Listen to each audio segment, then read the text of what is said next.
While his wife was out, he secretly opened a hidden door under the stairs. He quickly grabbed some tools and started prying up the floor without hesitation. Since they had just moved in, he was dying to know what secrets the cellar was hiding. But then, just as he was about to break the wood open, he suddenly heard his wife return. The one rule from the previous owner was never open the cellar, no matter what. So right before she walked in the door, John climbed out quickly, pretending nothing had happened. After she noticed nothing suspicious, he rushed to meet a woman in a parking garage.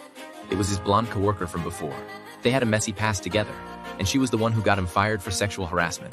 He asked to meet her to beg her to stop ruining his life. He loved his wife deeply and would never consider divorcing her. But if this woman kept pushing, he swore he'd do something he'd regret. Seeing how cold and serious he was, the woman turned and walked away.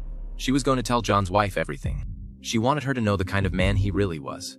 Meanwhile, back at home, Mia found out she was pregnant. Overwhelmed with joy, she asked the hidden house plans under their bed. Following the diagram, she soon discovered the secret hatch. Unaware, she was about to go down and explore. But then John's coworker showed up at the house. Not long after, John saw something shocking. The same woman was walking out of his home. Fearing she told Mia everything, John panicked and raced off to follow her. But she was too fast behind the wheel. But within 2 minutes, John had completely lost her. When he returned home, his wife was sitting sadly on the couch. He froze. He thought she had learned the whole truth. But when he asked, she said something else. She was pregnant.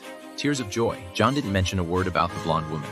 For the sake of his wife and unborn baby, he decided to seal up the cellar. He would no longer be curious about it. Once everything was sealed, they thought life would finally get better. But the very next day, as they prepped the baby's room, John suddenly noticed something. A bullet was lodged inside the wall. Thinking about the cellar, he grew more certain this place was hiding something dark. There had to be some terrible secret buried here. Fooled by panic, he grabbed a crowbar. He was ready to rip open the cellar and end this.